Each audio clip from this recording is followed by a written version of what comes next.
Afinal, quais são as principais tendências pedagógicas existentes na educação brasileira?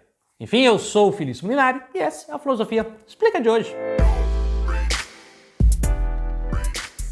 Para todo mundo que faz alguma licenciatura, seja em pedagogia, seja em letras, filosofia, enfim, para quem anda no universo das licenciaturas, uma hora ou outra vai ter que esbarrar ali na questão das tendências pedagógicas, das teorias pedagógicas.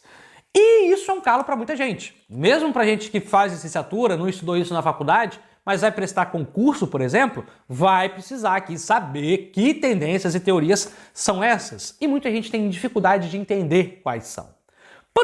Por isso eu fiz esse vídeo aqui, um vídeo que eu vou explicar em linhas gerais quais são as principais tendências pedagógicas brasileiras no Brasil, existentes no Brasil, às vezes não são brasileiras, elas vêm de outros países, mas enfim, as principais tendências pedagógicas que existem no nosso país e quais são as suas características. Essa foi uma sugestão de vídeo de um amigo meu, o Mauro Borges, também professor do IFES, e vou colocar aqui enfim, essa sugestão do Mauro, que é um membro aqui do canal. Então já vou também te fazer um convite. Se por acaso você tem um tema, uma sugestão de vídeo, quer ver ele aqui no canal, é só você se tornar membro. Vou até deixar o link aqui, você se torna membro, deixa seu comentário, que eu vou ter maior carinho e prazer de fazer um vídeo para você. Se você quiser, você também pode ir lá no meu Instagram, a gente pode ter uma conversa mais fluida, mais dinâmica, mais direta, ok? Mas vamos lá. Para a gente entender as principais correntes pedagógicas, eu vou pegar aqui a ajuda de dois caras. O primeiro é o Libânio, em seu livro didático, ele faz essa organização das teorias pedagógicas em dois grandes núcleos. E o Saviani também faz isso, né, no seu livro História das Ideias Pedagógicas no Brasil. Vou deixar o link para os dois livros aqui embaixo. É um livro de História da Educação, muito bacana. É um livro também didática, do Libânio, também muito bacana, muito importante. Tem um também do Paulo Glaudelli Júnior, Filosofia e História da Educação Brasileira. 3 livros que vão amparar aqui nosso vídeo. Mas vamos lá, bora direto. Como é que a gente faz então para entender as tendências pedagógicas? Você pega uma folha e divide em 2 pedaços, 2 blocos. Existe um bloco daquilo que o Libânio chama de tendências pedagógicas conservadoras ou liberais. Vamos focar primeiro nessas tendências liberais. Existem as tendências liberais e as tendências progressistas. São 2 grandes blocos de teorias. A gente vai explicar primeiro as liberais e no final a gente explica as progressistas. Peguemos as liberais de começo. As tendências liberais, elas são aquelas ligadas ao liberalismo, ligadas ao capitalismo. E são tendências que não vão criticar, em sua base, o Estado capitalista, o regime capitalista. Então, são tendências que vão vir lá na sua origem do sociólogo Émile Durkheim e vão achar que o papel da escola, a função da escola, o objetivo da escola é adaptar o indivíduo, o sujeito ali, à vida em sociedade. Tá? Vamos falar aqui de forma mais tranquila. Qual então é o papel da escola para essas tendências liberais ou conservadoras? Formar o sujeito para que ele viva em sociedade. Isso está desde lá do funcionalismo de Durkheim. Se você quiser saber um pouco mais por isso, vou deixar um link aqui, você pode ir lá ver, depois você volta para esse vídeo aqui. Mas então, para essa tendência, então, o papel da escola é adaptar o sujeito à vida em sociedade, ao mercado de trabalho. A primeira tendência que a gente tem que faz isso é uma tendência que existe no Brasil desde 1500, lá com os padres jesuítas, que é a tendência da escola da pedagogia tradicional. Qual é a pedagogia tradicional e como é que ela funciona? Pedagogia tradicional é aquela que você conhece muito bem, é aquela que o professor é o ativo, o professor ele fala e o aluno ouve. É aquela que o professor fala e o aluno repete. Então o aluno aqui, né, ele é um mero depósito das ideias do professor. Então o professor ele vai falando, e o aluno ele vai só ouvindo. Em geral, as aulas são, para a pedagogia tradicional, de caráter meramente expositivo. O professor ele expõe as ideias e o aluno ele só vai ali copiando, tudo bem? E como é que é a avaliação dessa pedagogia tradicional? O professor pergunta e o aluno tem que repetir igualzinho o professor está falando. Então é uma avaliação baseada na repetição. Eu lembro aqui, por exemplo, que é uma educação muito voltada na catequese. A catequese vem de um termo grego chamado katechein, katechein, que significa exatamente fazer eco. Então essa educação tradicional que encontra lugar na igreja, nos jesuítas e que vai existir até o começo do século passado, na verdade existe até hoje no Brasil, tá? Mas vamos lá, ela tem essa ideia de que o professor é o detentor do saber e o aluno vai receber esse saber do professor. Aquilo que Paulo Freire chamou de educação bancária, sabe? O professor tem o saber e deposita no aluno. Mas enfim, a gente não vai falar de Paulo Freire agora, só lá na frente do vídeo. Então, a primeira teoria pedagógica dessa tendência liberal é a escola tradicional, que enxerga então o aluno como um depósito, que o professor deposita o conhecimento nele. A segunda teoria pedagógica dentro dessa teoria, dessa tendência liberal, é a escola nova. Para essa, o aluno não vai ser mero passivo na aula, ele vai ser ativo, só que o professor, ele vai junto com o aluno. Então, o professor e o aluno, aqui eles estão de forma horizontal, fazendo o trabalho. Nessa visão da escola nova, muito influenciada por John Dewey, um filósofo norte-americano, o aluno vai aprender fazendo. Então, o professor ele é muito mais um orientador que vai fazendo com os alunos ali as atividades. Tudo bem? Então, o aluno ele já passa a ser um ser ativo nas aulas, muito ativo. Por que essa tendência ela continua sendo liberal e conservadora? Porque, embora o aluno seja ativo, o conteúdo ali ele não vai questionar a estrutura capitalista. O conteúdo, a função da escola continua sendo preparar o aluno para a vida em sociedade, para o mercado de trabalho. Por isso que essa tendência da escola nova também é uma tendência conservadora, também é vista como uma tendência liberal. Não é uma tendência crítica, não é uma tendência progressista, ok? Então, temos que a escola nova também é uma tendência conservadora, porque embora o aluno ele seja ativo nos processos educacionais, ele não questiona a sociedade. Tudo bem?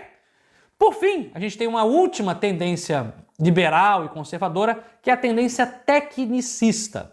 Essa, bastante reinante aqui na época da ditadura militar no Brasil, vê a educação como uma educação de projetos. O aluno ele precisa aprender a fazer para quando ele sair, ele repetir e fazer também nas indústrias. É uma educação muito mais ligada ao mercado de trabalho. Nessa educação, o professor ele é um mero tutor. Ele não é aquele professor que detém o saber, como na pedagogia tradicional. Ele também não é um professor que faz junto com o aluno, como na escola nova. Ele é um professor que ele está ali só tutorando os alunos. É uma educação A educação tecnicista ela é muito firmada, por exemplo, no livro didático. A avaliação ela só é feita no final, não importa o processo, como o aluno aprendeu. Então o aluno ele só precisa no final repetir, fazer certinho. Então ele repete e faz certinho, no sentido de que ele tem que aprender a fazer algo e no final ele vai ser avaliado. Então é uma visão extremamente técnica, porque ela divide em pedaços e o aluno só vai ser avaliado no final se ele aprendeu a fazer. É uma formação extremamente voltada para o mercado de trabalho. E por que ela é liberal e também conservadora? Liberal porque ela não critica o Estado capitalista. Conservadora porque ela também não pressupõe a crítica aos fundamentos da sociedade, às ideias machistas do mercado de trabalho, às ideias racistas. Nada disso é pressuposto nessa educação. É um mero aprender para fazer fora da escola. É aprender aqui porque lá fora você vai precisar. Essa visão tecnicista é muito reinante ainda nas escolas brasileiras. Você já deve ter ouvido um professor falar isso. Você tem que aprender isso aqui porque lá fora você vai precisar disso. Então é uma tendência bem presente até hoje, principalmente nos Senais, no Senac, sabe o Senai, a escola Senai? Ela tem até hoje essa visão muito impregnada de uma visão tecnicista. Os centros tecnológicos ainda têm isso neles, embora, obviamente, tanto os Senais e os centros tecnológicos tenham mudado essa visão, mas são historicamente centros de escolas tecnicistas, ok?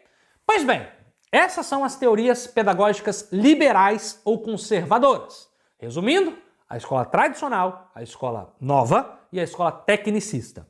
No outro bloco de escolas que a gente chama de escolas críticas, de tendências críticas, ou também conhecidas como tendências progressistas, nós temos três teorias. A primeira, a teoria libertária. A segunda, a teoria de Paulo Freire, libertadora. E a terceira, a histórico-crítica ou crítico-social dos conteúdos. Vamos aqui passar rapidinho nas três. A primeira tendência é a tendência de cunho marxista e também anarquista, de que é a tendência libertária. Para essa tendência, a escola não vai ser o lugar pleno da educação crítica. Por quê? Porque a escola é um braço da educação burguesa. Então a escola nunca vai estar ali preparada e certa para uma educação que transforme. Então toda a educação ela vai ser feita fora da escola, nos sindicatos, nas comunidades eclesiais de base, nos assentamentos sem terra, Enfim, aqui, por exemplo, temos a teologia da libertação como um grande locus dessa transformação educacional. Então, a educação libertária, muito reinante ali no começo do século passado, é de cunho marxista e acredita que a educação transformadora nunca acontecerá de fato na escola, porque a escola sempre vai ser um instrumento de domínio, de poder e de opressão. Então eles não acreditam mesmo nessas tendências de que vem na escola a solução. Enfim, então a avaliação ela perde um pouco o foco, porque a avaliação é um instrumento institucional. O foco aqui vai ser muito mais na autogestão. Para a tendência libertária, a autogestão é mais importante, a autoavaliação é mais importante, porque você não tem nada que institucionalizado, nenhuma autoridade será bem-vinda, ok? E aí a gente passa, obviamente, para uma outra visão pedagógica, que é a visão da pedagogia libertadora ou pedagogia freiriana, que é a pedagogia de Paulo Freire, que vai beber no início um pouco da fonte ali da Escola Nova, mas vai ver que, também do marxismo, né? Mas vai ver que é possível fazer uma transformação sim na escola. Se você mudar a relação professor e aluno, se você transformar a educação de professor em aluno, desfazer essa relação entre oprimido e opressor, o professor sendo opressor e o aluno oprimido, você transforma a educação. Então, Paulo Freire, na sua pedagogia libertadora, ele vai focar bastante nessa ideia da relação professor-aluno. E vai dizer que a relação entre professor e aluno não pode ser nunca baseada numa relação de opressão. E aí, ao invés de o professor chegar com uma aula montadinha, para ele, a aula, os conteúdos vão ser trabalhados em temas geradores, que são aulas que partem e se iniciam da vida dos alunos, daquilo que está mais próximo do contexto de vida dos alunos. Por isso que tem aquele velho exemplo histórico, né, do Paulo Freire indo alfabetizar adultos no sertão de Pernambuco e partindo ali, em vez de partir de uma cartilha de alfabetização, ele parte, por exemplo, da lajota, ensina a escrever lajota, que é um instrumento, um objeto que está ali na frente dos alunos, da realidade deles. Então, para a pedagogia libertadora, a escola pode sim ser instrumento de transformação, principalmente se ela parte do contexto da vida dos alunos e, sobretudo, se ela muda a relação entre professor e aluno para uma relação amorosa e afetiva, não mais uma relação de opressão. Porque, como diz Paulo Freire, se a educação é opressora, o sonho do oprimido vai ser se tornar um opressor. Se você quebra essa corrente, se você quebra essa relação de oprimido e opressor, o aluno ele deixa de ser oprimido e ele vai querer deixar de oprimir depois que ele se tornar um opressor também. Ele não vai se tornar um opressor, ele vai se tornar um agente da humanização. Tá feliz? Como é que funciona na prática a educação de Paulo Freire? Funciona, primeiro, partindo do contexto de vida dos alunos. Você vai ensinar aquilo que está mais próximo da realidade deles. Segundo, você vai ter uma relação dialógica. As aulas são muito mais dialogadas, não é uma aula meramente expositiva. O diálogo vai ser extremamente importante. E terceiro, não há essa relação de opressão.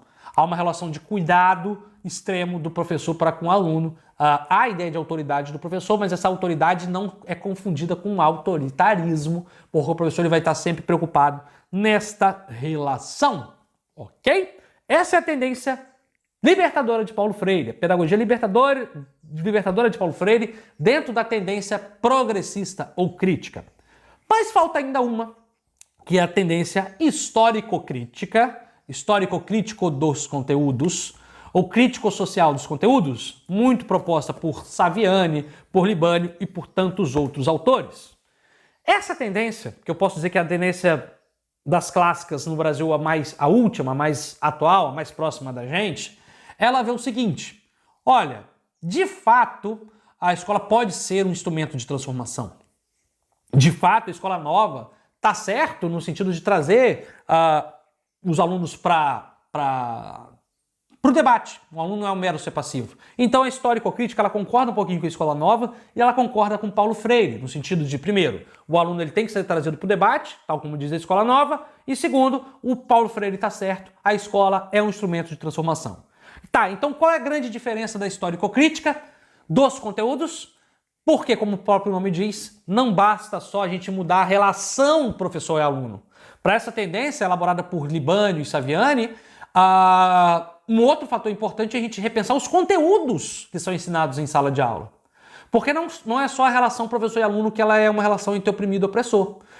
os conteúdos ensinados muitas vezes eles oprimem. Por exemplo, toda vez que a gente escolhe ensinar na história, na disciplina de história, a história europeia e nega a história indígena, a gente está oprimindo a história desses povos. Toda vez que a gente fala do surgimento da filosofia na Grécia, mas esquece outras formas de pensamento, por exemplo, africanas, a gente também está excluindo um pedaço da população aqui. Toda vez que a gente ensina educação com base na religião cristã e ensina as outras, a gente também está excluindo, no ensino religioso, por exemplo.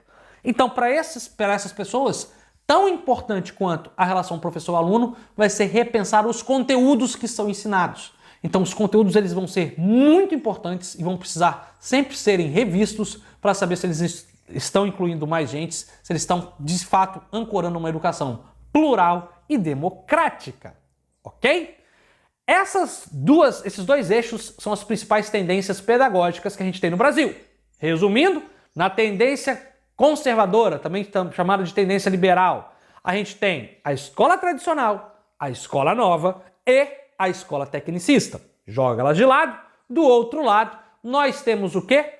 As tendências pedagógicas críticas ou também chamadas de progressistas, que são a tendência libertária, de cunho anarquista e marxista, a tendência da pedagogia libertadora, né, a pedagogia libertadora de Paulo Freire, e, por fim, a pedagogia histórico-crítica ou crítico-social dos conteúdos, que também todas essas três buscam criticar o Estado capitalista, os modos de produção do Estado capitalista, buscam fazer uma transformação da sociedade em sua base. Elas não buscam só adaptar o sujeito, o sujeito ele não é só um ser que precisa ser adaptado à sociedade, o sujeito também tem que ser visto aqui como um sujeito que vai transformar a sociedade numa sociedade melhor. Não é só uma adaptação, é um sujeito de transformação.